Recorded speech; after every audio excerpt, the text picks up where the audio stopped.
the hoard doesn't get hawked before the archaeologists get a chance to get here.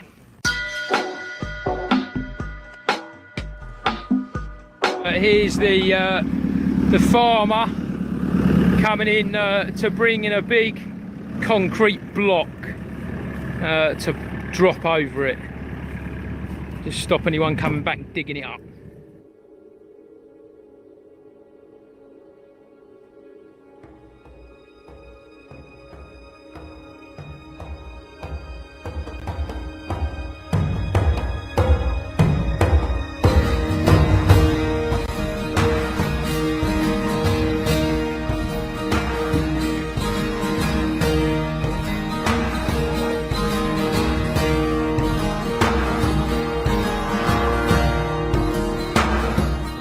Yeah, it's because it's such a big target, isn't it? Yeah. So I wonder how wide this is. Like, I wonder, you know, it could be all of this. It could even be. Oh man, I'd love to come. Yeah. Guys, if any treasure comes up, remember it's a Kent flow, a different county. But self-explanatory today. It's all of this field. Obviously, just respect the neighbours because he said they're normally out in their garden.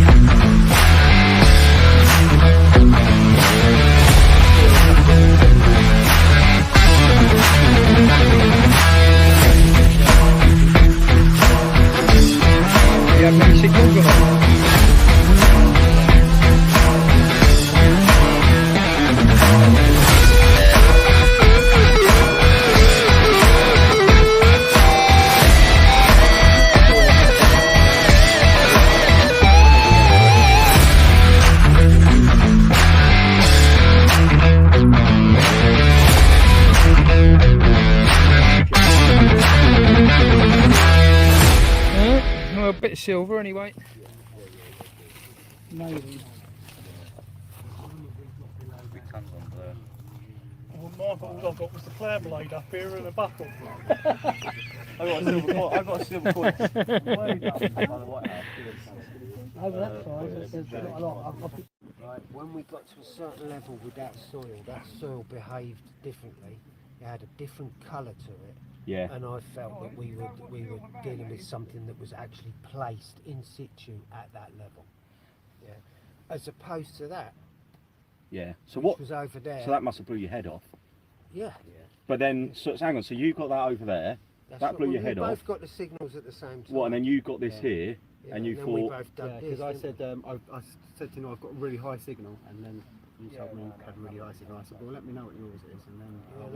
So you found that, and you thought, well, hang on a minute, you better dig that because you just had that. Well, I'd already dug down to about here at that point, and I was getting knackered because it's hard digging. Yeah. And it was the hole was about this big. Yeah. So I had to build it out. No, but once we found I'll tell you what. there was no way we were not going to dig. Exactly. I'll tell you what though, look, because you know we said initially, look, 1, 2, 3, but look under there, look, there's a piece under there. No, we've had the point just hear that. Yeah. When it was at this level, right, the ground, we had the pointer and we were getting signals. I was getting signals all this over. was the thing, I couldn't pinpoint the thing. It was everywhere. I was like, it was there, it was here, it was here. Yeah, it's because it's such a big target, isn't it? Yeah. So I wonder how wide this is. Like, I wonder, you know, it could be all of this. It could be. It could even be.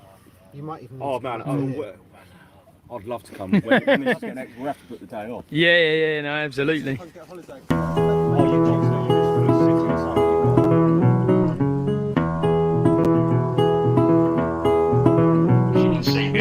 I love Garrett machines. I've always had Garrett machines. I mean, it's an easy way. You've got a copy. You also have these listed. Clearly, I'm sure you know about the tell on it is. Well, and it's the 18 Pro. That's good. That's what it is. Yeah, and I think Dave and Luke done very well on that. So you can see we just come up on this land.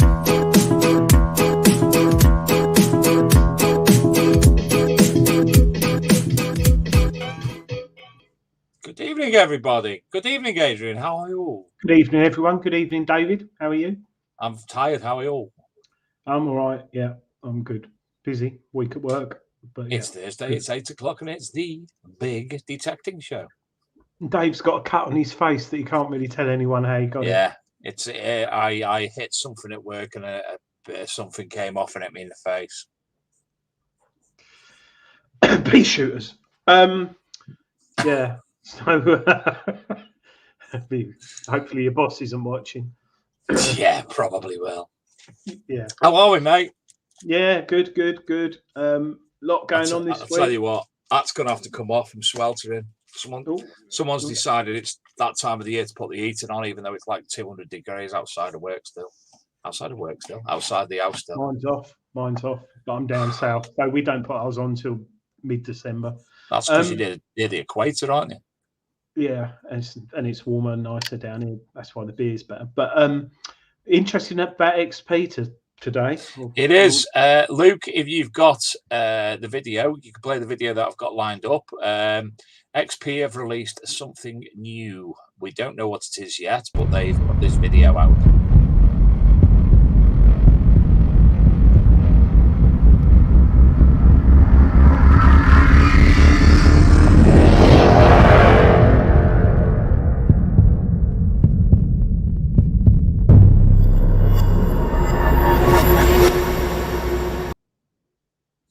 Well, what do we think?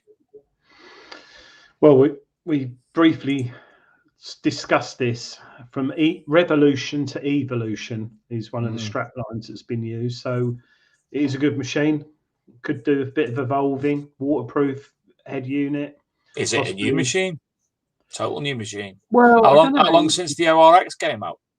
Well, the ORX is, yeah, that's not really that different, but the shaft and everything else on the dais is lovely. So the control unit, if it was waterproof and it had Wi-Fi updates and a few other things, I don't know. Let's hope it's not just a digging tool or a backpack or something. Let's hope it is a machine. So we'll see. Interested what people think in the chat. Absolutely. Could be a new coil, but I do feel black hole. It could be pink control units to celebrate, or mauve, or rainbow, or NHS. But no, I'm intrigued, very intrigued. It's all very hush hush. There's a lot of people not in the industry know, but don't know. If you know what I mean? Yeah. So yeah, looking forward to it. I think it's going to be interesting. It certainly is, because we've already had the what's the other one? The Rutus Alltrek, is it that pronunciation right? Yeah, that's I personally think, I'll probably be told wrong here, I think that's got technology in it that they're testing. Space aliens, Roswell. No, before they bring out another machine. So why bring out the whole machine? Why not just upgrade the last one? And yeah, that looks good. The Alltrek. I always think about what's the lard you used to buy for cooking? The what? Alltrek. You used to buy lard for cooking, didn't you? Called Alltrek. Oh, right. Yeah. I remember. Yeah. I can't remember. I know what you're on about. I can't remember. Yeah. But no, yeah, good. But have we got any other machines on the horizon? Is that just, well, obviously the Mine Lab, potentially. Talk of Mine Lab. Could be there could be a Apex Pro, Garrett Apex Pro. You've got it's looking a very interesting Impact. 2022 anyway, isn't it? Yeah, I reckon it will be. And then a lot you got of jostling for position.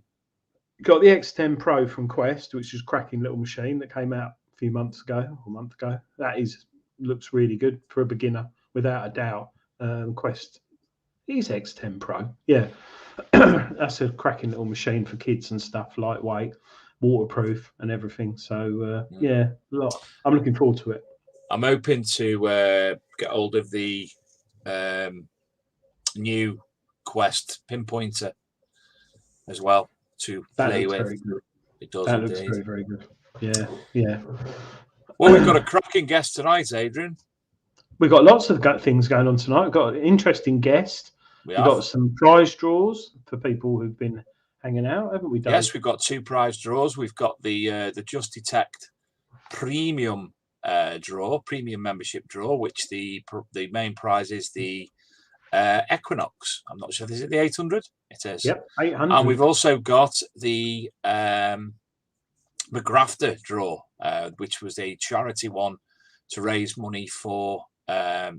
Was that Macmillan? It was, wasn't it? Yes, the money's gone to Macmillan already. So, and how much was that? Can we announce? £280, I think, or something. That's fantastic. So, yeah, so that's very good.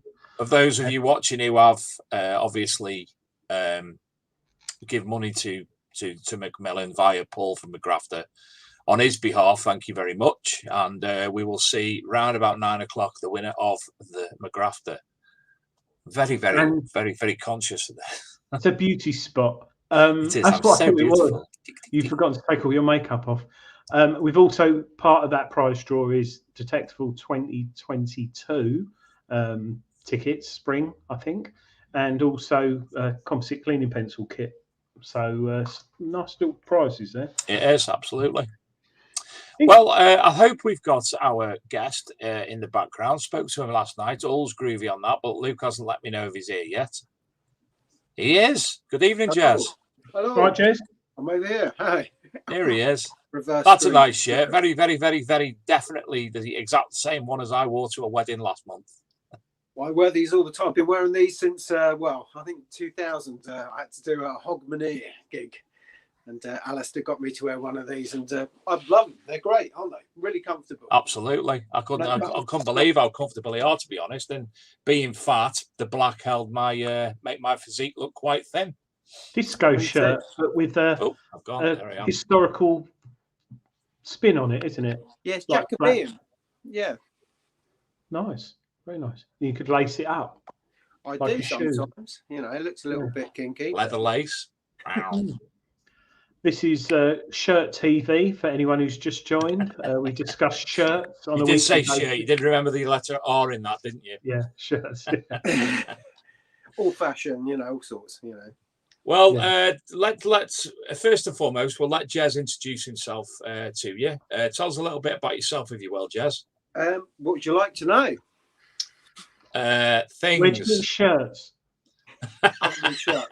We probably want to keep it fairly archaeological and. I don't know. With historical accuracy with the shirt department, that's all right up to now. True. I'm gonna have to wear mine now, aren't I? Not so. I mean, it's a good look.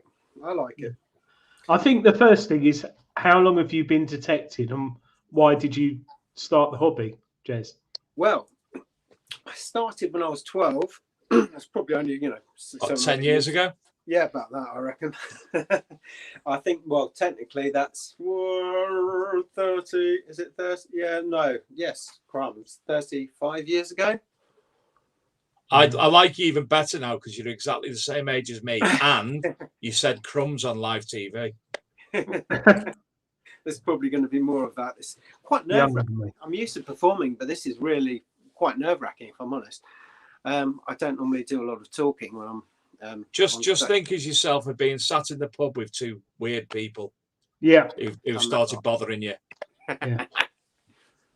Right, okay, I won't say what I was going to say then. Right, well, I started when I was about 12. I was at a sort of a family do, and there was this chap called Dave Ritchie in the car park, and it was the first time I'd ever seen a metal detector. And I went over to sort of talk to him, and he pulled out a couple of hammer coins. And obviously, I was even at 12, I was really into my history at school, and these things, were just amazing to me. And he showed me what could be found with a metal detector, and even let me have a go with it in the car park. There's this kind of like grassy car park at this place, and I found 20p. Back then that's a lot of money, as you're aware. Yeah. So it was a win-win for me. And so the first thing I did was said, can I have a metal detector to my parents, and they got me one of those things. I don't know if you remember Tandy. Yay! Oh, yeah. We're all old boys showing their age now. And I think I'm about a 5, the orange handle and one control, and if you went too far, it would just go nuts. And you could pick up a dustbin lid at about 2 inches, sort of thing. I found a little threepenny bit with that. I was quite lucky to find that, to be honest. So I've got messages coming in. And so after that, once they'd seen I was keen and it wasn't just a fad, I sort of saved up and cashed in on a birthday and a Christmas and got a I think it was what was it, the Seascape VLF 770D, I think it was. Getting all nerdy now. I've got a 600 series behind me, so I'm a little bit nerdy too, some respects. And yeah, I stuck at that, and then eventually upgraded to a Garrett AT3. I don't know if you remember those, the underwater detectors. That was a big deal. That was for me. That was a lot of saving, I think. So yeah, I got one of those, and yeah, I kept going really until I discovered women and beer, and then had a little break. Yeah, I think it's a lot of people that probably, not that of course that affected me in any way, but yeah, you're right. Yeah. And the beard still doesn't, Adrian? No, I on Vimto tonight. So yeah, but so when did you suddenly get proper back into it, hardcore? And what machine did you decide to hopefully upgrade from? Right. Well, I mean, the thing was, I mean, going back to the 83, what happened with that? I mean, it was, you know, with our timeline here, if you can kind of gather what was happening, it was around about 16, 17 years old. It started to play up, and back then there wasn't internet, and they're, as you are aware, an American company. So I'm on the phone to Garrett, you know, and it was expensive to call the USA back then. And obviously they put me on hold, and, you know, mums come in. Well, the bloody idiot, get off that bloody phone. So I had to kiss that machine goodbye. And I got to the point where I was pretty much fed up of finding George V pennies and musket balls anyway. So it was starting to plateau a bit, if I'm honest, anyway. So I thought, well, the machine's dead, the hobby's dead. You know, I was a young man about town and all that. It wasn't so it's a bit of an anorak hobby, if we're honest with ourselves. You know, it is more suited to, you know, the older gent, and I was always a bit of a weirdo at that age, being into metal detecting. So I gave up, and I didn't get back into it until, when was it? It was probably about 7 years ago. I found out a good friend of mine was a detectorist on the slides. He posted up a picture of something he found, and he sort of sent me towards the videos. That's Chris Rogers. Oh yeah, we know him well. Yeah, yeah, I knew him because obviously I'm a musician. I've been a full-time musician for about 25 years, and I know him through music and all of that. And obviously he's a fantastic bass player, and he said, "Oh, I think you're onto a little secret. This is my nerdy little hobby. I love it, you know." And he just, and watching his videos, it like inspired me really. It reminded me of that thrill you get, you know, when you get that signal.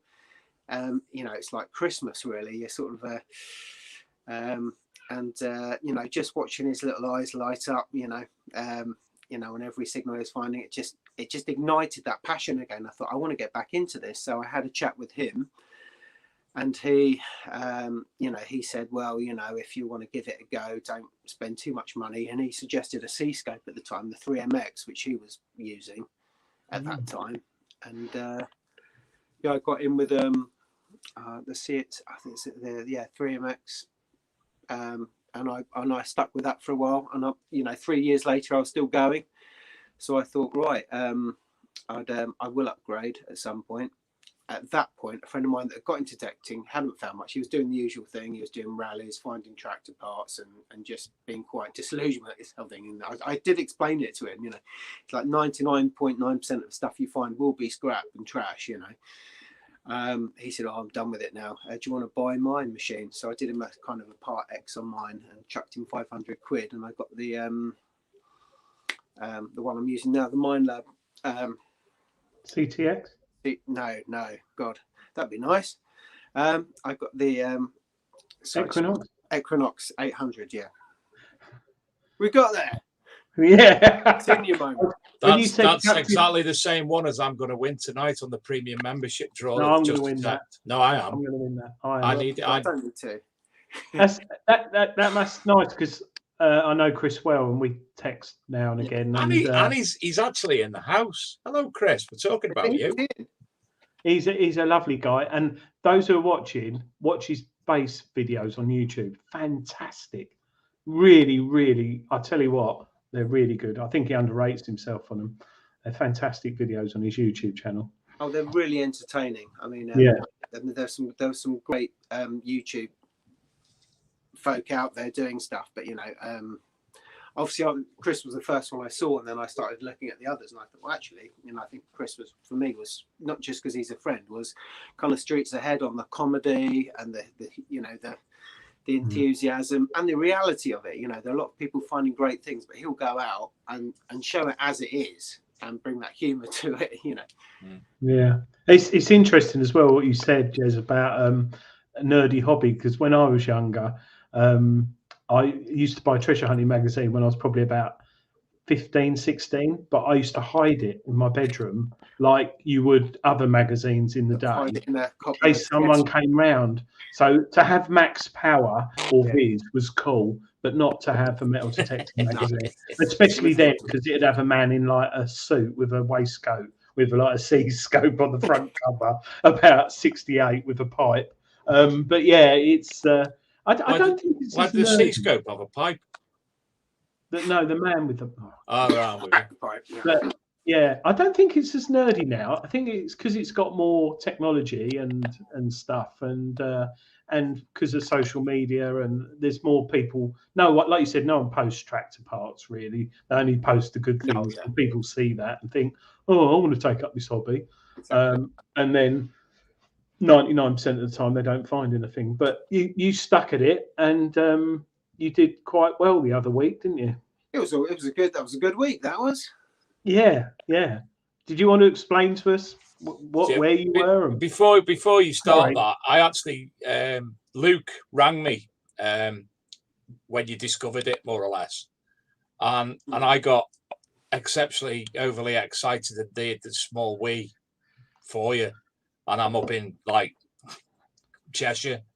I was desperate to be there, so I got all excited. And go on, get to the story. Get to the story. Well, the story, right? I should have really thought this is going to be me rambling, really, but ramble on. That's a good Led Zeppelin track. So start of the day. So we're out on the rally. It was hard work. I mean, it really was. There was a lot of rocks and in the ground, and it was hard digging. There wasn't much coming up. I mean, I got it, the usual kind of George II sort of rotten sort of halfpenny and a few other bits and trash, and it was hard work. So I was digging away, and it got to about 1 o'clock, I think, or 12, somewhere around about lunchtime, and you know, a friend of mine, Neil, that invited me down, said, "Oh, you know, we should crack on, do another bit." I said, "Right, okay, sure." So we went across to the other side of the field where we've been, and you know, at that point I was just kind of hovering, you know, you know, in the air, in an area, and we just had a good vibe about it, you know. But you know, I say that like I'm just some sort of, you know, mystic, psychic or anything, but you get that sometimes, and you don't find anything, you know. You kind of get that feeling about a place, but nothing comes to fruition really. And I got a beltingly high signal on the Knox, which was 39. Which is, I don't know if you've ever had a 39. Do you use the Knox at all? Or I've got a Knox. Yeah, that's very high. Yeah, I mean, I've never had anything that high. I mean, I basically wanted to dig it just to see what a 39 was, you know, even if it was like half an aeroplane or something. So I started digging that, and I've looked across. I mean, Neil's probably 12 feet away, and he's I've got a really high signal on the dais, and his was a 99. So I'm thinking, well, we've both got really high signals. I said, well, you know, let's dig them up. So he started I started digging first. So I've got down about a foot, which was a lot. Normally I could do that in under a minute, but in this circumstance, it was probably about 15 minutes just to get that, because you have to just leave rocks left, right, and centre, and you know, we weave your way down. He's digging his, and he's going, "Oh, I've got bronze ingot, you know," and I've gone across to look at that, and it's a Bronze Age ingot, obviously. And Neil's a very knowledgeable guy. We found ingots before, but only singularly, you know. So I said, right, that's it. I'm digging this one. So it sort of kept digging and digging and digging. And obviously, I think it was about 48 centimeters, the top of that hoard. So I got down. I mean, that was deep. And you know, the thing that happened that got exciting. This is where it got exciting, was that we went below the ploughed line of soil. We got into subsoil. The colour of the soil changed. You know, obviously, as you can imagine, you've gone down close to half a metre. It changed, and I'm looking down on this hole, you know, thinking, right, I need to go really carefully now. And this lovely lady came across who was on the rally, and she handed me a little excavating tool, and we just started sort of picking around the edges.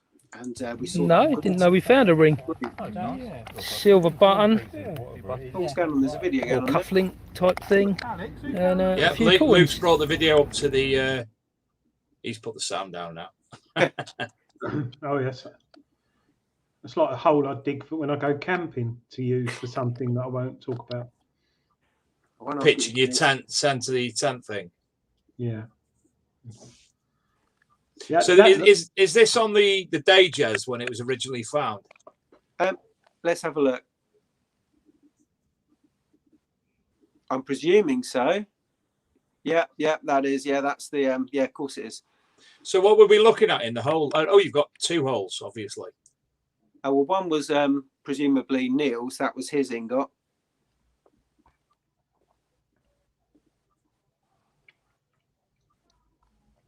Oh, look, it's like a cat. Neil the cat. I like Neil's pink vape in the video. Must commend him on that if he's watching. Yeah, you know, he's not shy. No, too right. Probably got it £1 cheaper. Yeah. I think it goes with detecting vaping. But when you first started digging down and you saw, what were your feelings? Were you like, oh my God, this is actually something? 39 on the knocks, which most people wouldn't dig, to be honest. No, I mean, normally, you know, it's going to be a large bit of aluminium. It's going to be scrap 99.99999% of the time, actually, if I'm honest. But I just wanted to know, I mean, this is the thing with any machine, you're learning constantly and you want to find out what that number is, because that's how you assess the next situations. But I mean, I don't know. Who knows? Maybe I would have got over a foot deep had I no expectation or no realization that it was potentially going to be a bronze ingot. You know, I probably would have given up. Yeah. It was so far down, but because Neil had already found a bronze ingot, that's in my mind. I'd already envisaged the hoard, if I'm honest. Really? Because of the depth, you know, and the number, it was a bit like, well, there's, you know, 12 feet away, you've got an ingot. And that was potentially what I was digging. But, you know, I thought it was going to be one, maybe two, or very large one. And as soon as I got down that deep, and then, you know, I uncovered the first one, started excavating around the side of that, and then I saw a second one, got round to the third, it was like, right, and that was just uncovering the surface of it, you know, I hadn't gone around the side of them. It's like, I thought, right, it's time to stop now. This is potentially a hoard, and it needed the archaeologists in on it. Yeah. Hats off to you all. Did the right thing and contacted them, didn't you? But you must have gone away that night. Well, there's another story behind that, isn't there?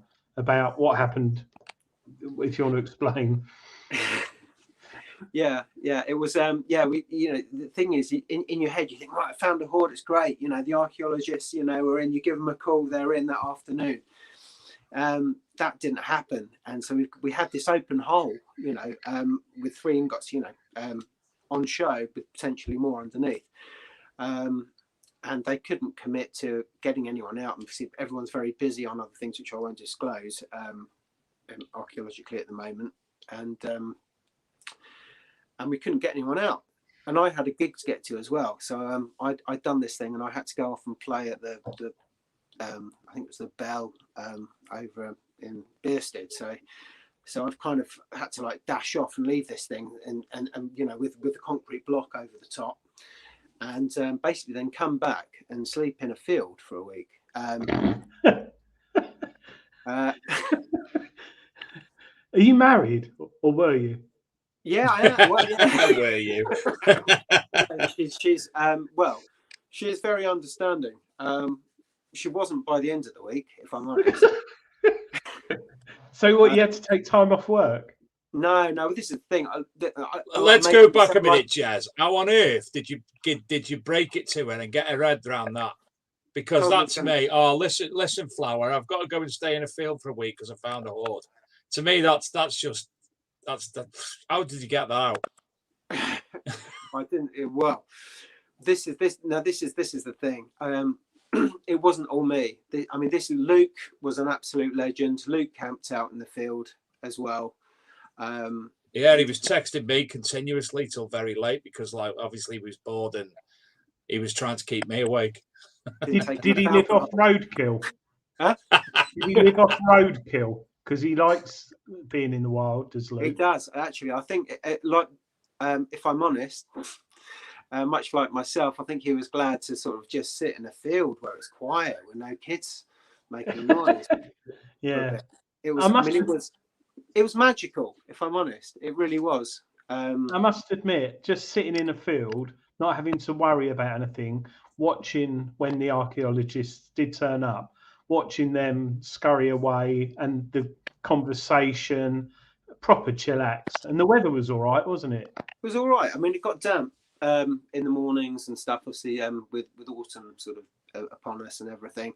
I mean, also, and there were two other people that helped as well. So I just want to make it clear that it wasn't just me. I mean, I did 2 nights out of that week, so I think I did all right on and I had a friend of mine, Big Paul, I don't know if he's watching tonight, Paul Paolo Reeves. I gave him a call, you know, because he knew about it, because I'd gone live while I was digging and I had to kind of shut it down while we had this kind of media sort of blackout thing, and he'd already kind of cottoned on what's happening, and I said, right, do you want to come down and, you know, help out? So he sat on it as well. He did a couple of nights, and he was around in the day as well.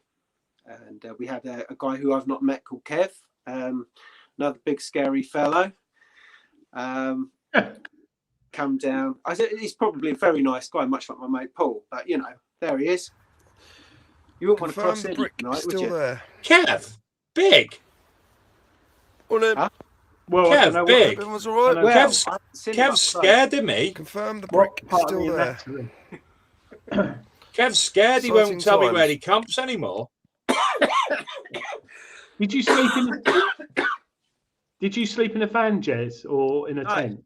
Do you know the worst part of this? First one wasn't too bad. It was a Honda CRV, which has got almost enough space to sleep in. I had to still curl up like a cat because I'm 6'1". So it was. I thought it'd be all right sleeping in the back of that, and I thought, I was, you know, woke up stiff in the morning, and that was horrendous. But the second night, I came back. We had the whole fuel shortage thing. If you remember, it's quite. So we were struggling to get fuel. I didn't have any fuel in the CRV, so I had to take the other motor, which is Citroen C3. Quite tiny little hatchback thing, and I basically kicked out in the passenger seat. But it wasn't too bad, you know. Woke up a little bit stiff, but yeah, obviously we weren't allowed to camp in the field either, so he didn't want the farm didn't want tents or anything up, so you had to sleep in your vehicle, no lights, no engine running, you know. It had to be, you know, so it was quite hardcore.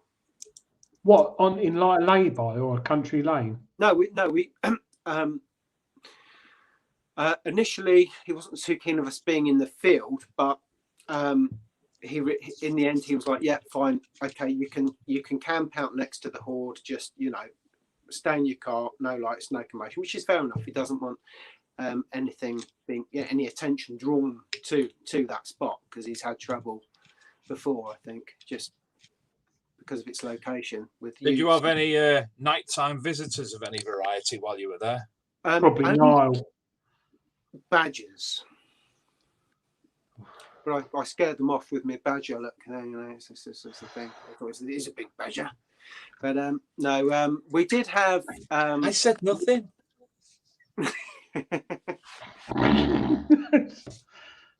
They are scary, aren't they?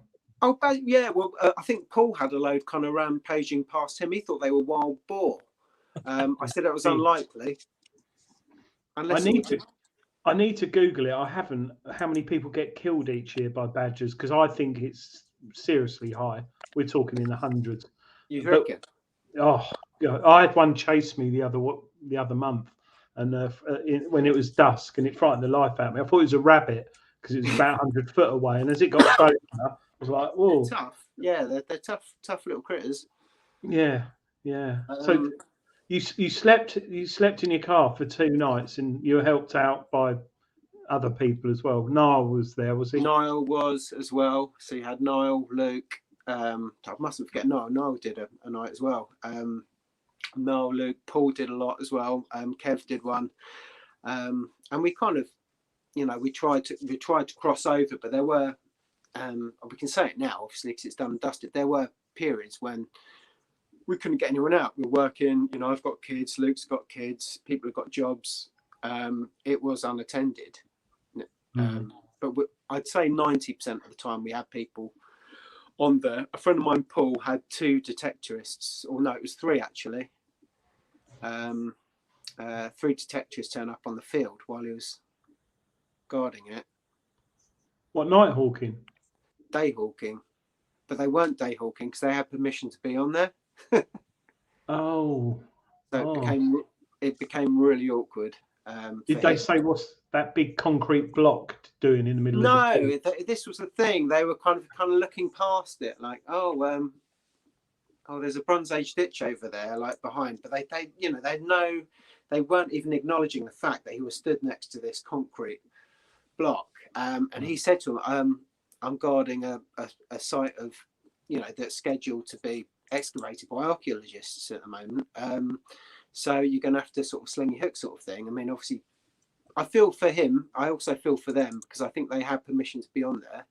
And it was probably a previous permission. But at the same time, it was a tricky situation, really. It's like, how do you deal with that? I think luckily Paul is a big guy and he sort of scared them off. But yeah. Right, I've been doing some research while you've been talking, and I can confirm that there's never been one fatality by a badger. That's probably because there isn't a form on the government recording thing that states badger. That's probably why, Dave. Yeah, it'll be under wild animal attack or something. Yeah, exactly. So you need to go back. Or COVID. COVID, yeah. Go back and check unknown wild animal. Like could be a muntjac or boar, wild boar. So wild boar, lethal. Yeah, wild boars. Jez, when you went to bed that night after sort of finding the first few ingots, there could have been a lot more stuff under there. I know in the end it was ingots, but did you sort of lay there in bed at night thinking? Because I'm the same. Like when you said you had 39, I'm looking at the times I've had 39 on the Equinox and thought with my mate, oh, it must be a bomb or something. We're not going to dig it or whatever. But then you do go to bed at night and think, oh, what if? Did you have that feeling when you went home? What you thought it could be? Well, yeah. I mean, crumbs. I mean, I was pretty sure it was a Bronze Age ingot hoard, because we'd spotted the 3 ingots or the outlines of them, and they were the right colour. It was the right sort of patina. But obviously, I was aware of other hoards as well that have turned up, and normally you have a load of ingot plate, the bun ingots on the top. Then there's a layer of soil, and then you have the axe heads, the spear heads, all of some sort of artifacts, albeit sort of broken, but artifacts underneath, which could have been, see hoards this big. They could have been out here, a big, like massive, just unfathomable amount of other stuff.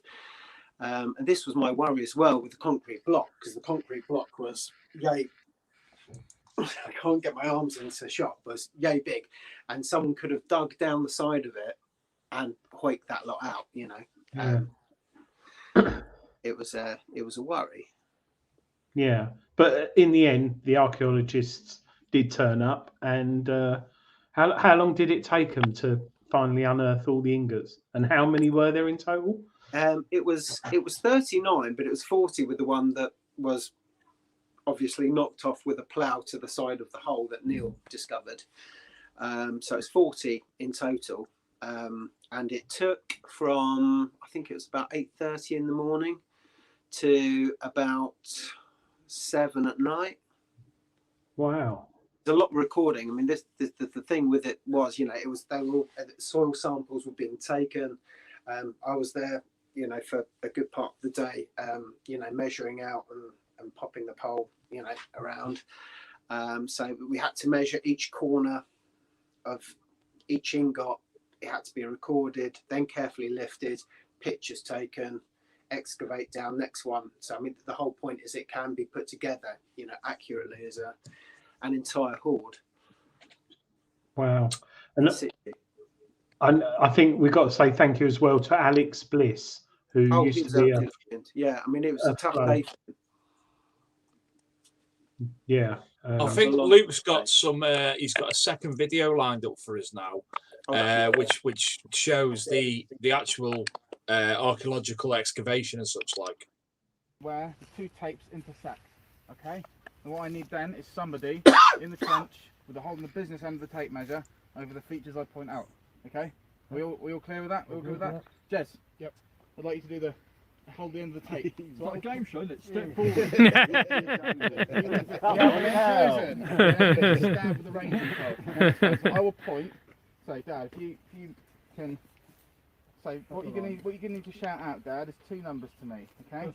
The first number is the along, the X, and then you shout me the Y. Okay. Right. So for first measurement, so I see the cut. This is taking this end, yeah? David, I would really appreciate your. I'm standing here. I see the cut as a kind of sort of ogival. Yeah, there you go. That's a good word. Ogival, teardrop shaped. I see it like that. Do you see? Subovate. Subovate. Yeah, let's call it that, shall we? Yeah. We agreed with that? Yeah, absolutely. And you can see it. It's there. It's there. You were right. As soon as you well, you saw it even before it was cleaned up. You're absolutely right. It's a curved triangle. Yeah, curved triangle. Yeah. Right. But we would call it in archaeology subovate. I know. It Right, sounds first really point I'd like right there, please. So you can step in the trench. Right, so what do we need? You just got to make sure the tape's flat. Would it help for just a ranging pole just to get his angle down? What's going on there? The brake on. Yeah. Have you used one of those before, Jez? Yes, if you hold it, I'd like it about, I reckon about there. Where do you want it? Yeah, you just hold it flat. You've got to hold it so put it down to the level that the tape is at. Down to the level, right, so. And make sure that it's straight, as in flat. Right angle. This has got to be a right angle with this. Yeah, but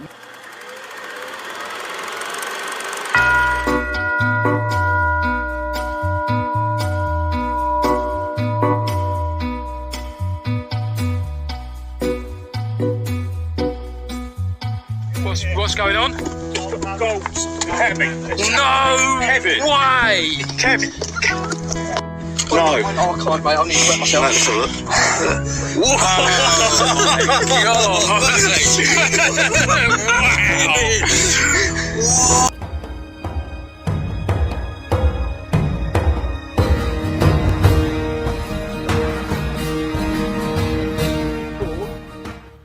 Jez? So we've got 86. Well, probably about double this thing. David, I guess about double this thing. Put the sound down so we can talk over this. So yeah, it's lovely seeing that. It certainly is. Quite an experience then, Jazz. It was. It's been a long time since I've done anything archaeological. I was a young archaeologist of Sussex years ago. I have a little badge, and yeah, it was. I did the Roman villa over in Beddingham. But yeah, I'm going off on a tangent. Yes, it was fabulous, and Yeah. Oh, there I am. Is that me lifting? Oh, that was an amazing moment. It's almost Can shaking. I ask about the hat that you're wearing there? Is that a normal thing? Was it for the rallies? That's pre-Peaky Blinders. That is. That's. I've been wearing that for a while. I do like a hat. Covers up any thinning that's going on in the area at the top of my head. Can cause thinning though. They can cause thinning, same as crash helmets. And you've also got on screen at the moment Archaeological royalty as well. Oh yes, we had David Thorpe, who was a friend of Neil's. We called him in as a sort of a backup plan if the archaeologists couldn't make it.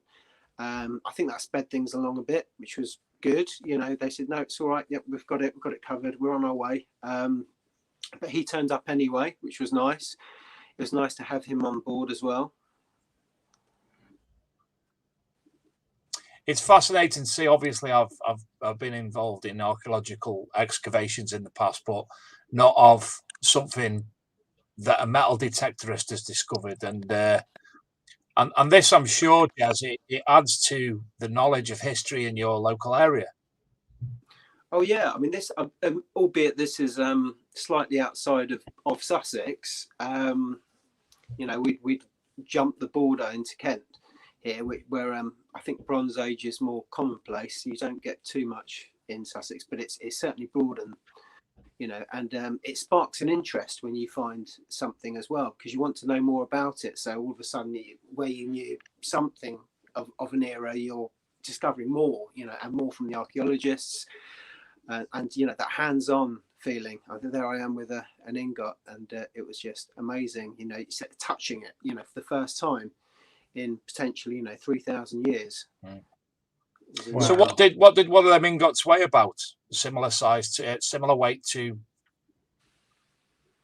It's hard to say really. I mean, some of them were coming in at, you know, close to a kilo. Wow. Others, you know, the smaller ones, you know, probably, you know, half a pound, you know, there were so many. Obviously they've been broken down for the purpose of, you know, smelting. So, you know, they're all varied sizes, but they're very heavy, you know, for the size of them. You know, they weighed a lot. I think the total was somewhere around about 15 kilos all in. Blimey. Oh, look at that. Oh, here we go. Is it? I haven't seen this video, Dave. Is this on YouTube? No, not yet. This is the first time that this video is being played. So Luke's give us I can't remember the word. Did your going back to your family, does your wife and kids realise the importance of the find, or they just think, oh, Dad found something? Dad and his hobby. I think my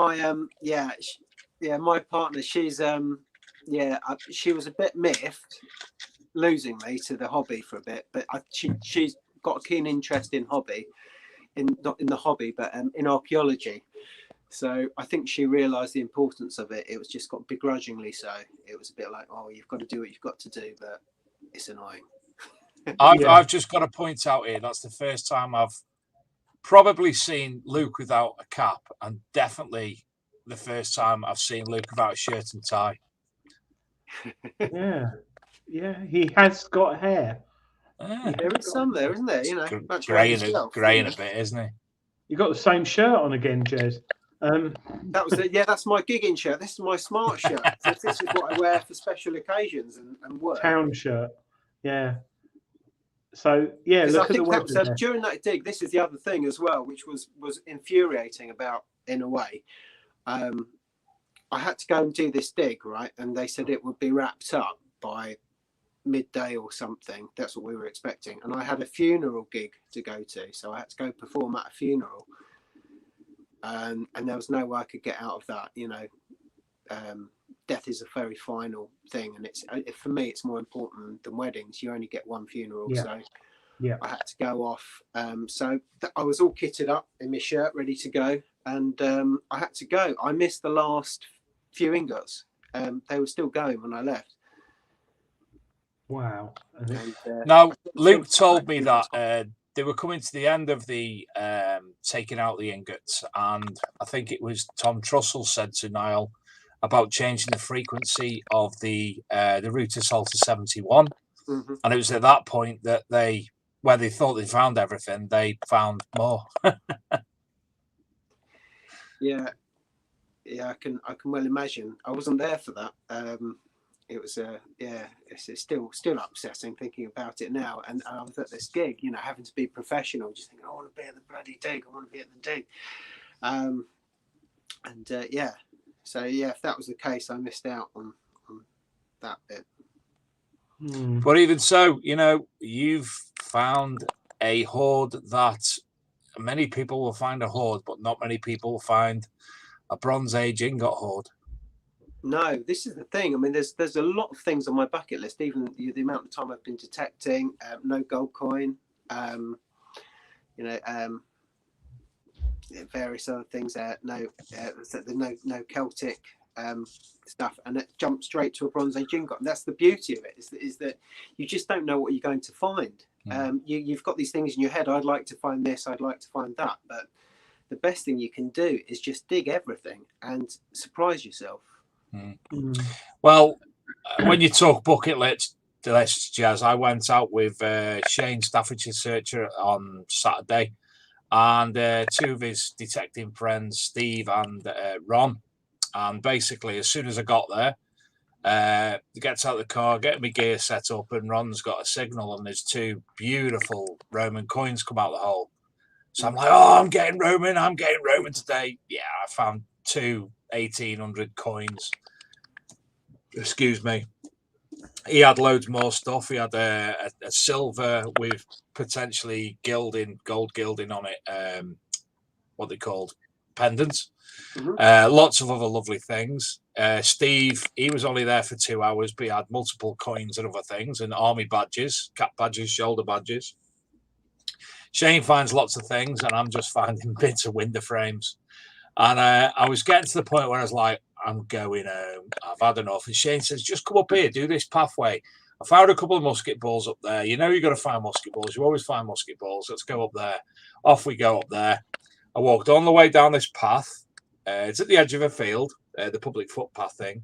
Walked to the edge of the end, turned round, come back, and he's on his hands and knees laughing. I was like, what? He went, found one of your bucket listers here, Dave. Drops a cannonball in my hand. Yeah, cheers, mate. I'm going home. Found a cannonball yet? No, I've not found a cannonball. Well, as Adrian said before, it was iron. And obviously, because it was a big bit of iron, it's giving a signal that he's thinking, oh, it's worth digging that. And when he digs it, it ends up being iron. So, you know, all that glistens is not gold. But you got out, Dave. You had fresh air, exercise. I did. We also set up the air detector and had a brief play with that as well. So it was nice, you know, chatting about the new machine and what have you. So yeah, it was great getting out. I wouldn't diss that at all. Really, really enjoyed myself, apart from the fact I didn't find anything. Well, like I said, I went out on Saturday, found some nice bits, but I think the highlight of my day was sitting in a ditch in the sunshine eating my corned beef sandwiches. You do like a good ditch, don't you? I do. I didn't fall in it. I just sat because I wanted to rest my legs. And beautiful, absolutely beautiful, lovely. That's what I enjoy. Do you find it good for your mind, Jez? Oh, absolutely. I mean, that's the thing. You know, there are places you could go that would have good finds or whatever, but I will always opt for a valley with a nice view, just to get out, clear my head. And you know, the way I look at it is if you find something, it's a bonus, and it's the only attitude to have. If you go out with expectations, like with anything really, you will always be disappointed because things don't pan out in your head, you know, in reality as they do in your head. So just anything you know. Obviously, I am disappointed, if I'm honest, if I go out and I just find ring pulls and scrap and shredded aluminium and there's not even a musket ball or a rotten George V halfpenny, you know, I kind of feel I failed on that front. But, you know, on the whole, you know, it's important to have no expectation. Just go out, find what you find, and enjoy the view, because it's an excuse, isn't it? Really, just to get away from it all. Well, yeah. I mean, I don't want to not find things in the ground, but at the same time, I don't want to find things on the surface. If that makes sense. So well, it doesn't really, but the worst thing for me is not finding anything all day, and then suddenly 20 ramblers coming up to me going, "Oh, are you a metal detectoristing person?" I'm like, "Yeah. Have you ever found anything?" And you sort of say, "Oh, you show them what you found today." Wow, you find stuff then? And like, you know, go away. And the whole reason I'm in this field is to get away from people. I don't want to. I'm not saying, you know, but I don't really enjoy it. I just want to be on my own. I just want my thoughts and stuff like that. So yeah. So the ingots now have gone away, and you said you were over the border, so they're with a certain museum now, or have they gone straight to the British Museum? I think the last I heard from Alex, they've gone to the British Museum for a clean-up. Presumably that's happened, because he's. I don't know whether Luke will post up a pic of that, but we've got a picture all cleaned up, loaned out, and numbered. So what happens next? I guess. Well, I'll tell you what we'll do. We'll come to what happens next after the draw, because we've got the two draws now. So obviously we can come back to it, and then the latter stages of the show we can talk about what happens next, if that's okay.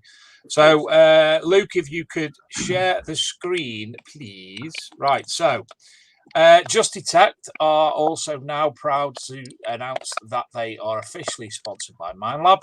And this is the current leaderboards by way of country. Top of the leaderboard, the UK, United States, Italy, Germany, Australia, Norway, Netherlands, Belgium, Brazil, and Canada. Brazil, good Lord.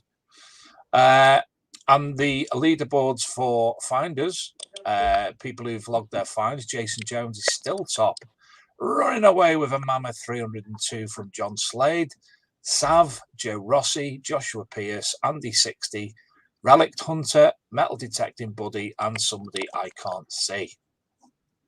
So that's that one done. Next up, we will go with the McGrafter draw. Now, there are 11 entrants. I am one of them because I wanted to obviously give some money to the cause for the Macmillan Just Giving. So obviously first prize tonight is the McGrafter Spade for the 11 entrants, courtesy of Paul von McGrafter. Second prize is detectable ticket, including camping, which we think Karen will be in the chat room. Karen, if you could let us know if that's for the spring detectable.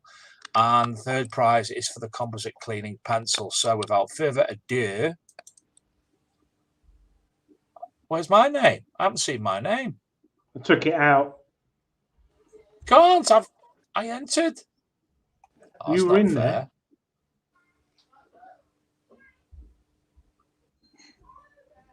And the winner of the McGrafter is Ian Wilkins. Whee! Congratulations, Ian. Second prize, detectable ticket including camping,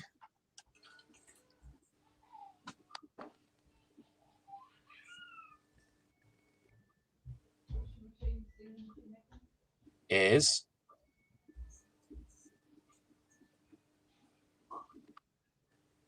Steve. Well done, Steve. I don't know who Steve is. Could be anyone. April 22. Sorry. Third prize of the composite cleaning pencil kit goes to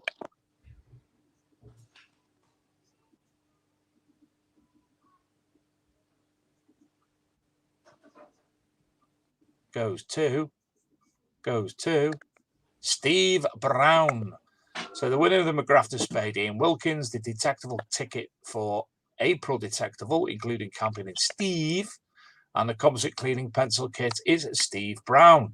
Don't forget to download the free Just Detect app, where you can upload your finds, look at lots of other people's finds. But then also you are able to upgrade to a pro membership or a premium membership with lots of free things, including insurance on that. So that's that draw. The second draw this evening, with 111 entrants, Minelab Equinox 800, a Garrett Pro Pointer 80, composite cleaning pencil kit, Just Detect merch, and this is for the Just Detect Pro members. So, without further ado again, 111 people. I want to see my name in this because I've entered it. You seen my name yet? Oh, there's Adrian. Saw him. Scotty B. I've not seen my name. Stephen Gray. Ben Rowe. Well Ben done, Rowe. Ben. Congratulations. You've won a Minelab Equinox 800. Second Well prize is a done. Garrett Pro Pointer 80.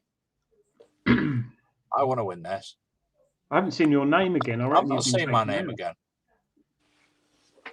I'm going down Portsmouth and beating Scott up with a stick.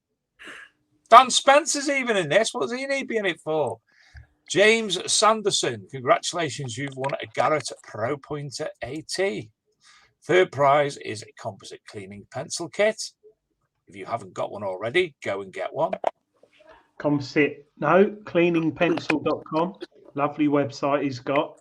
If Is it live now? Yeah, it is. And what's the website for the new the domain name for the new website? It's the same, cleaningpencil.com.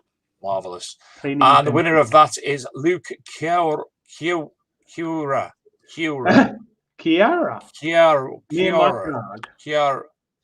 Luke. Congratulations, Luke. And the fourth prize, Just Detect merchandise. Dave. What? You'll win that. Yeah.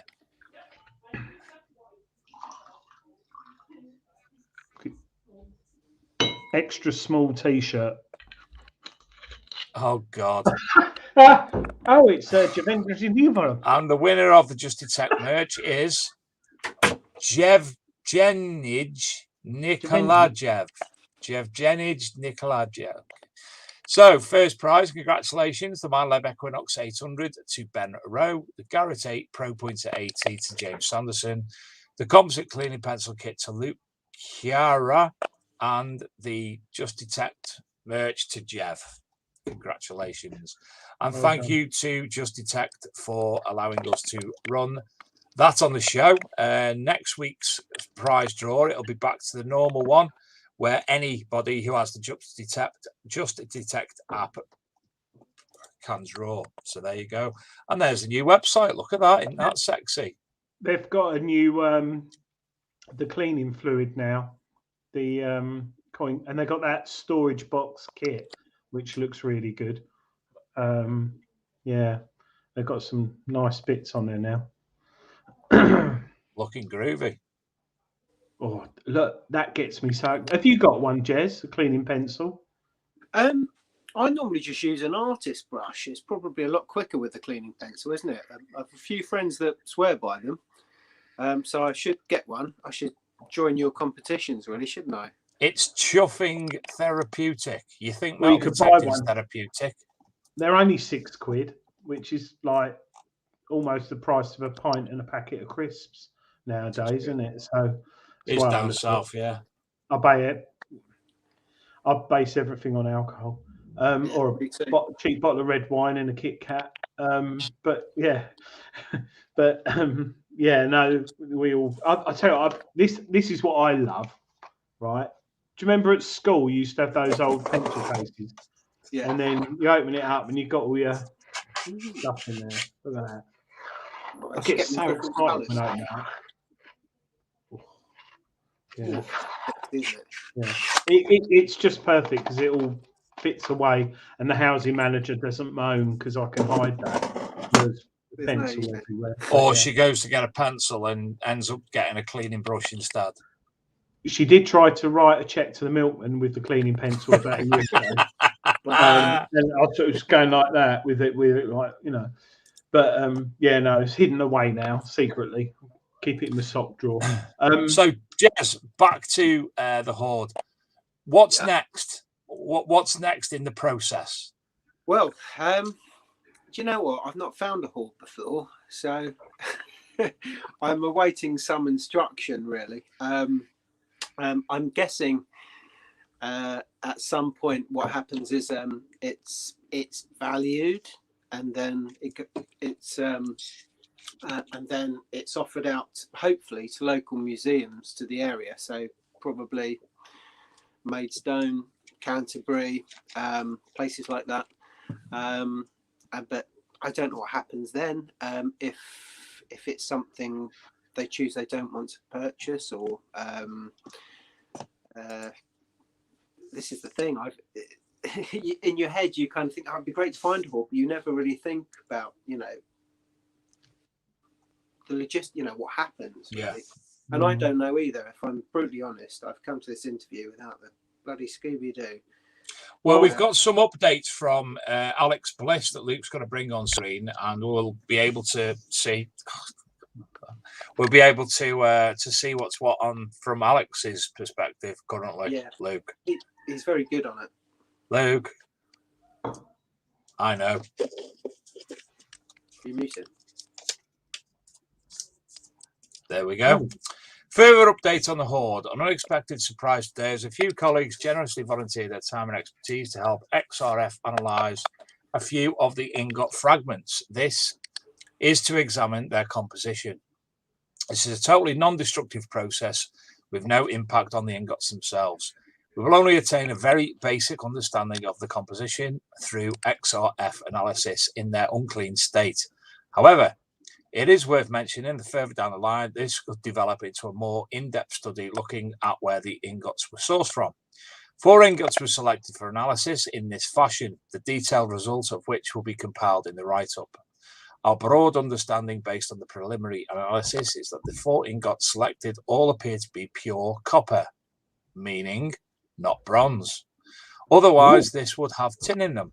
Trace elements of zinc, arsenic, and bismuth have also been detected. Truly, science has so much to offer in the field of archaeology. So it's not a bronze hoard; it's a copper hoard. Yes, I forgot to mention that. Yeah, I've got the message through today. It's been listed as a bronze hoard, but it's copper. Some might suggest that would make it earlier. But I think Alex is maintaining it's still a Bronze Age hoard, but it's possible they were going to add the tin at a later date and smelting and whatnot. Yeah, that's fantastic. Yeah, nice stick you got stick there, Dave. That's interesting, covering your beauty spot up. Bit of free promotion for Scotty B. Yeah, I mean it'd be interesting, Jez, if they suddenly.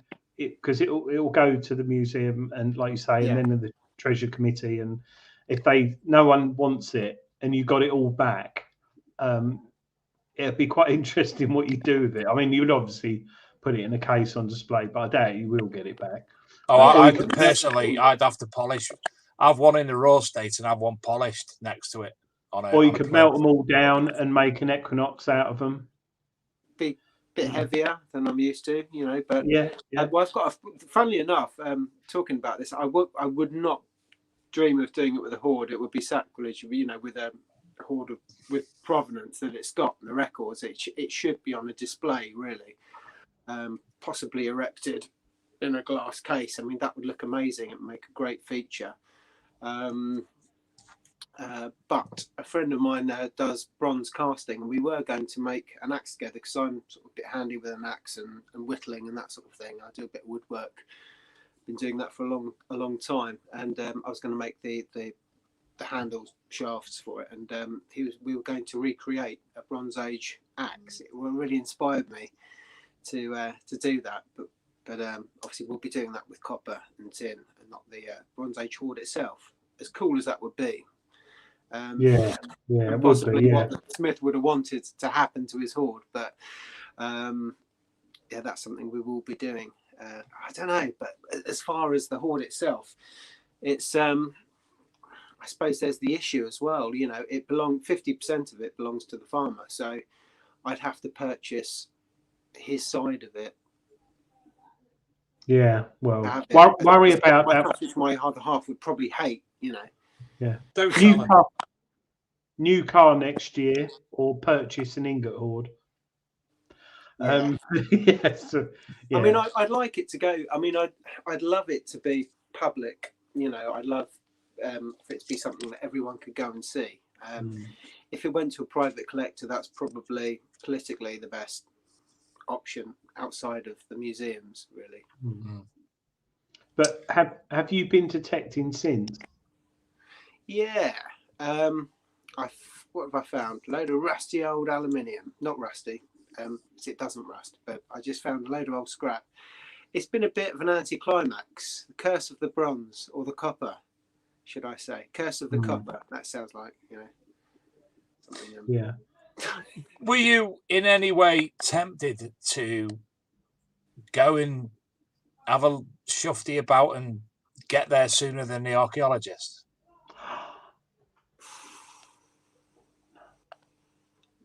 No, well, I was. I mean, the thing is, this was the thing. I was tempted to dig the bloody thing up as soon as I found it, because you want to finish what you started, but the history was so much more important. You know, when I realised what I thought it might be, I knew that stopping at that point would allow soil samples, bits of pollen stuck between the ingots.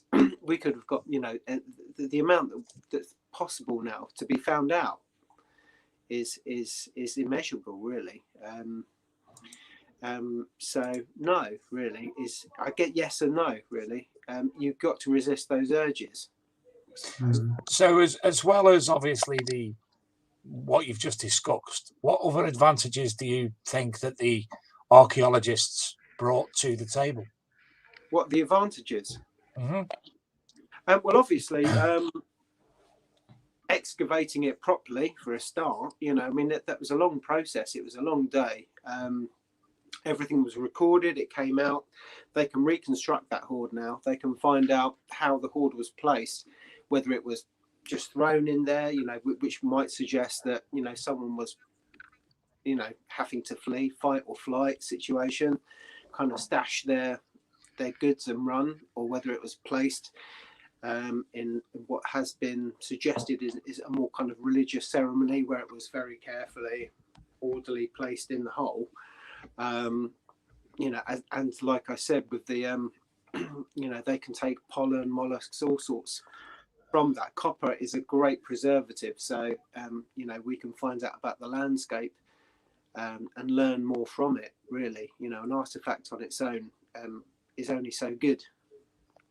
Sorry, I'm getting a low battery warning. I might have to plug in a moment, but I'm glad I resisted the urge. I mean, that's the thing is, you know, that's it, really. They're going to give me so much more information on this had I been hasty and just thought, I want to find what's in this hole, you know.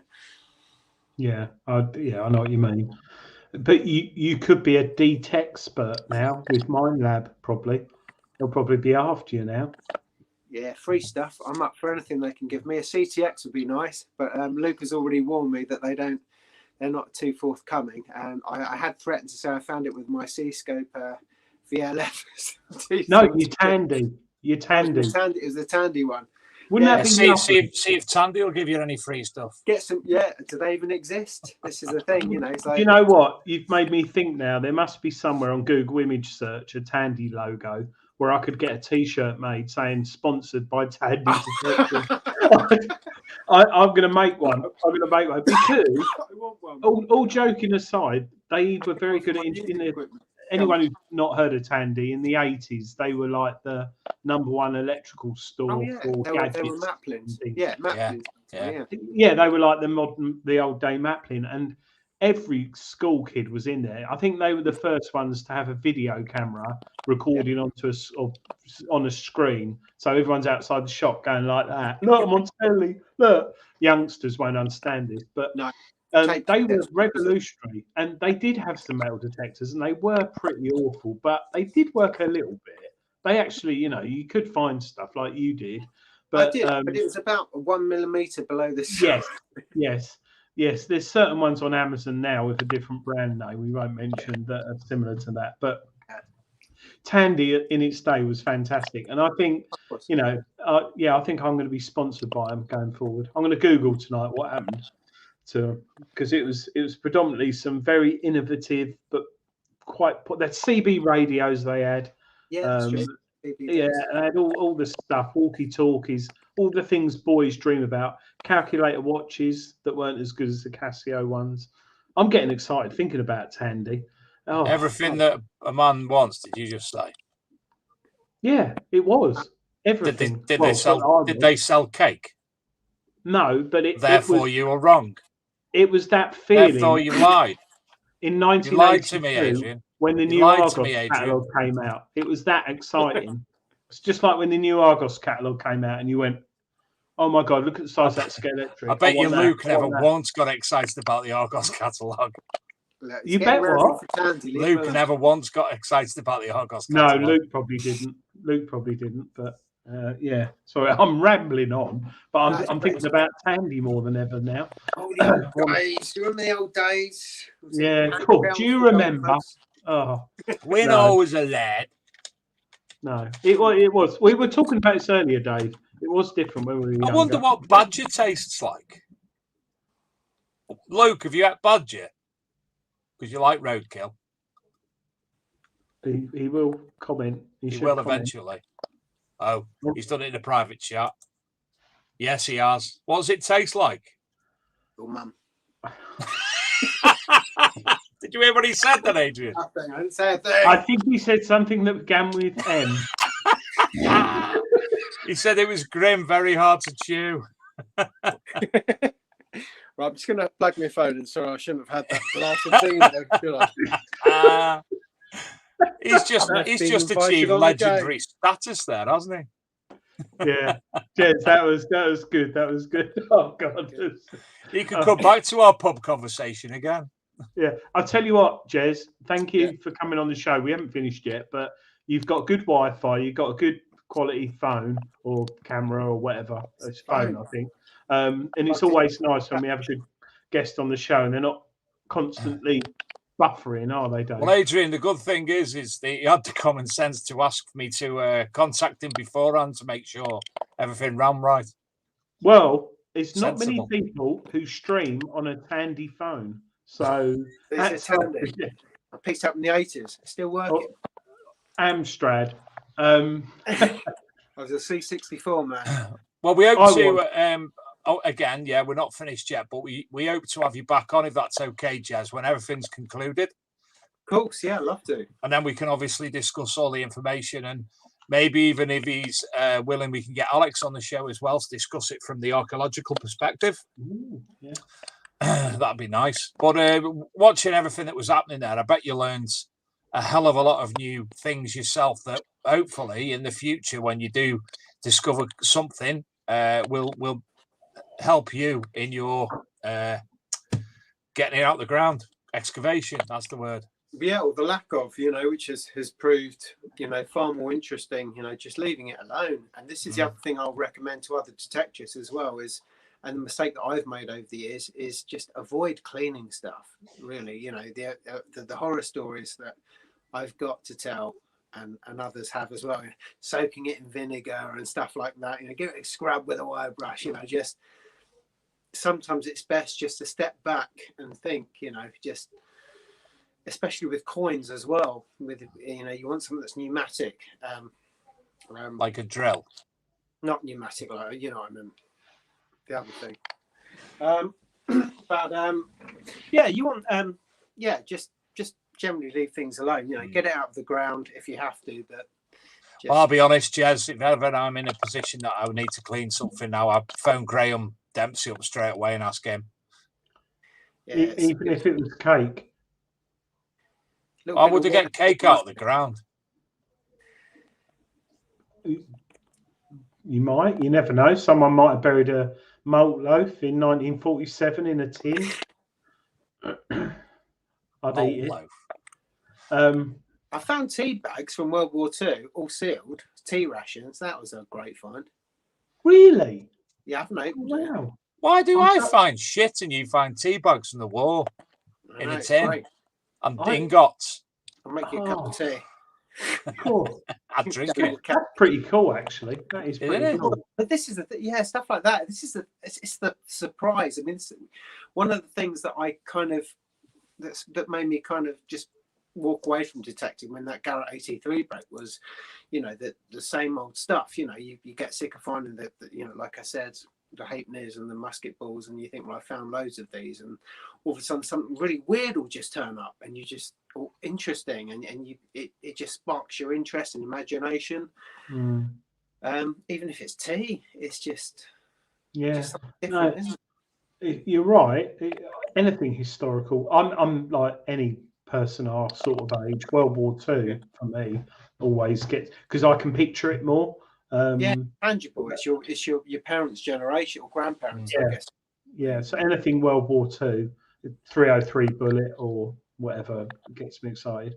But more importantly, Jez, which we quite often ask people on the show, and it is a very important area that needs to be covered. And you don't have to answer if you don't want to. But yes, very important. Yeah, what sort of food do you take when you detect? You don't have to answer it. I know it's what food? Do you know what? I normally just get really hungry and go home. But when I do take stuff, it used to be pies. Now, I guess good food, good call. Pies are good. A pasty is very good. It works well for the Cornish miners. You know, you can hold it by the end if you get a proper pasty, you know, and you just hold it by the end, and then you can throw the bit for the frigates or whatever, spriggets, whatever they're called. Ginsters. Not sausage rolls. Oh, I don't know about sausage roll. I guess the sausage roll's good because you can hold it by the packet and not get too much lead poisoning on it. And this is the thing, it's contamination. And when you're cooking, Jazz, when you're cooking on the stove at home, what's your favourite hob position? What, my favourite hob position? Yes. What your favourite? You've got 4 hob positions. What's your favourite one? Sorry, Dave. Sorry to interject.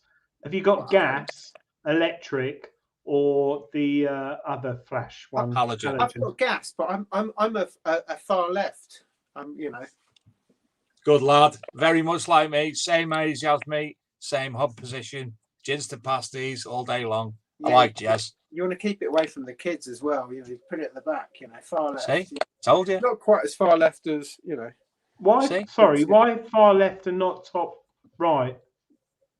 It's across the board, isn't it? You got more purchase. You know. You know. For that purchase. Who else says purchase?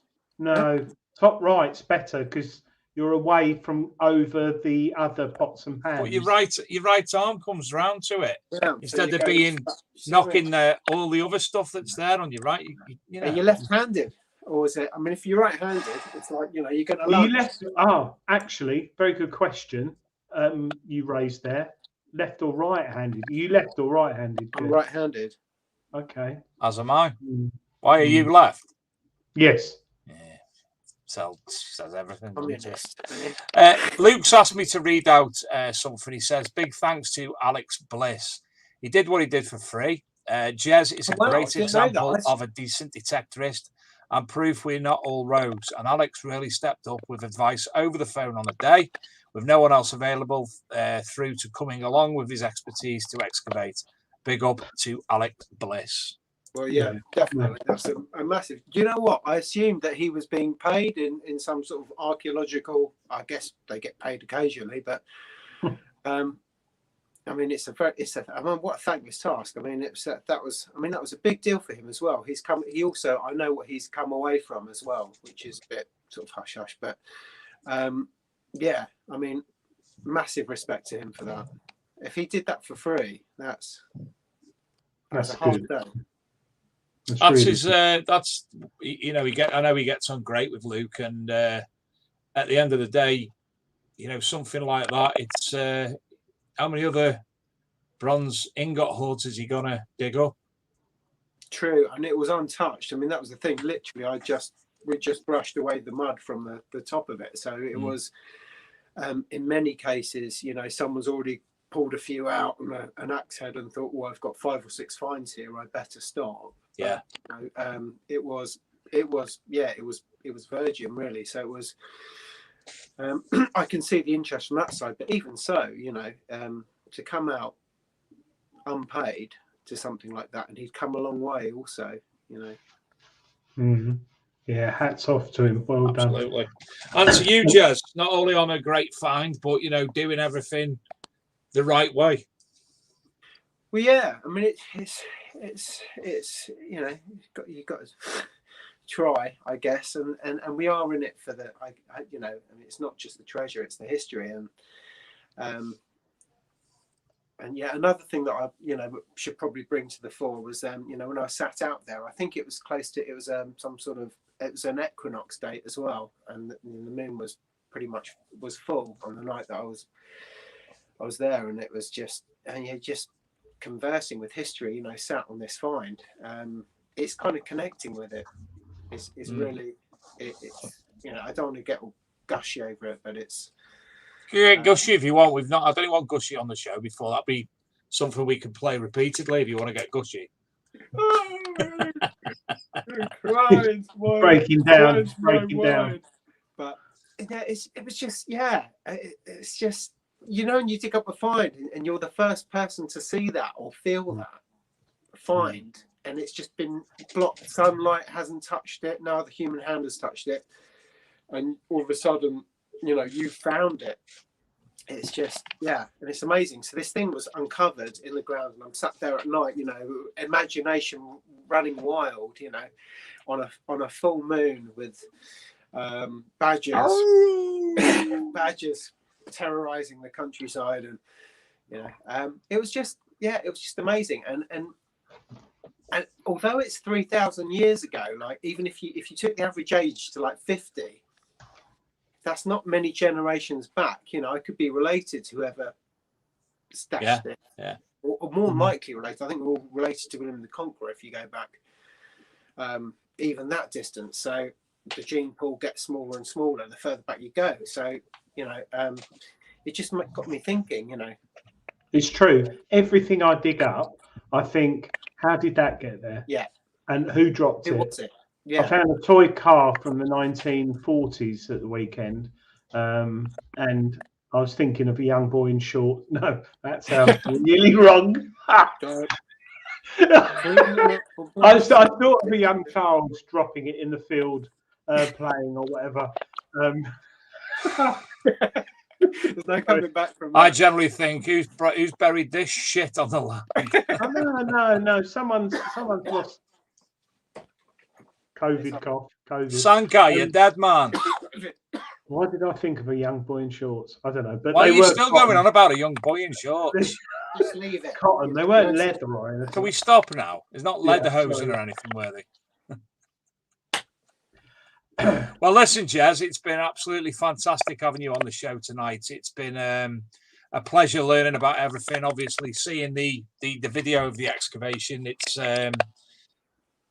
I can only say I really do wish I was there. It's fantastic to behold and learn all about. So it's been great having you on the show. Yeah, it's been lovely coming in and catching up, and I'm looking forward to it. Seeing where it goes. I've got cramp.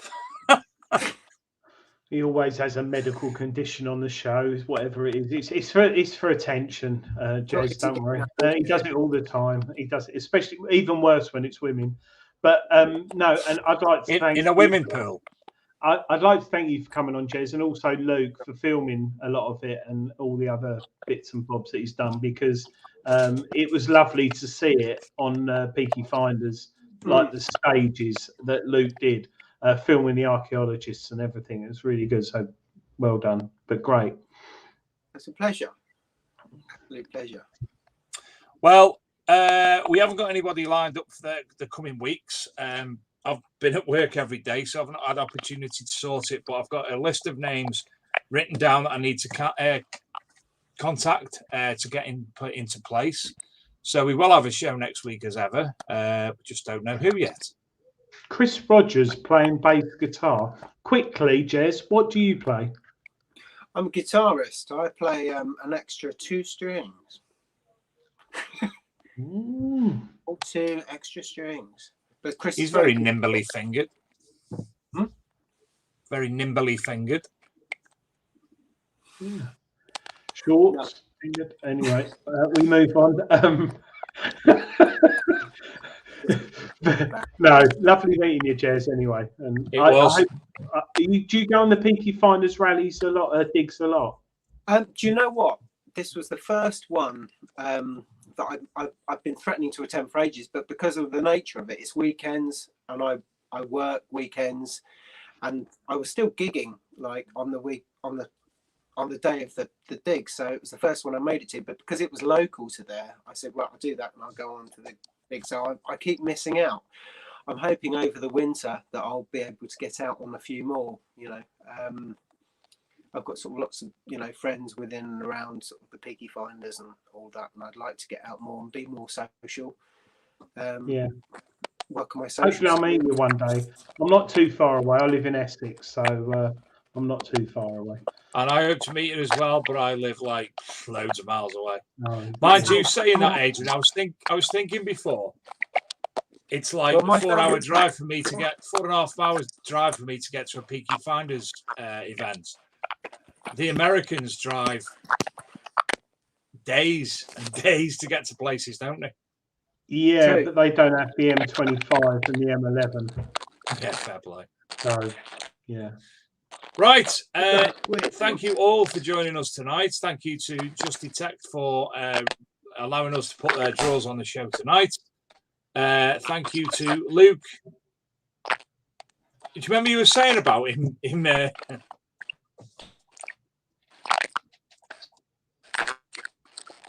I don't know what's happened. Oh, his eye moved. You put the kibosh on that, didn't you? Saying it was such a good reception. There he is. Thanks again, Jez, for coming on, and we look forward to seeing you again in the future. Oh, he's back. You can see up his ear. He's fallen over. I'm trying to get some charge on the phone. That's all right. You can. It'd be great. It'd be great to meet you guys.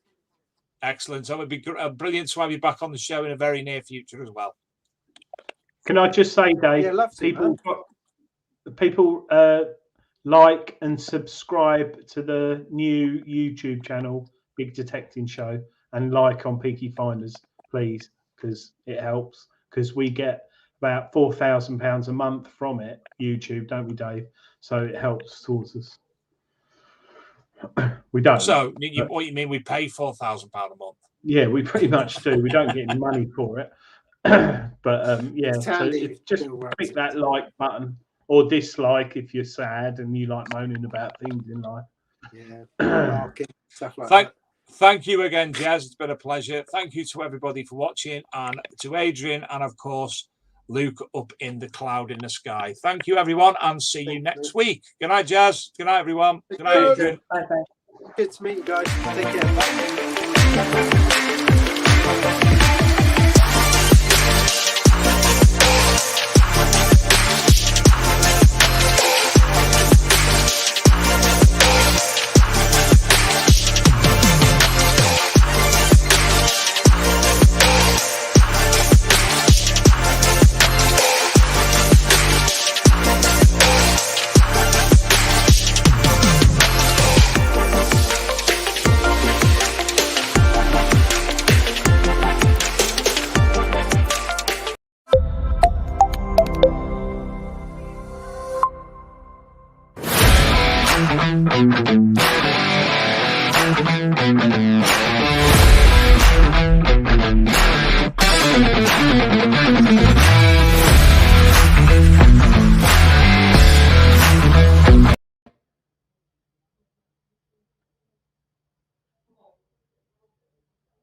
We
We still live, Dave? Just sorting out my coins. We still live?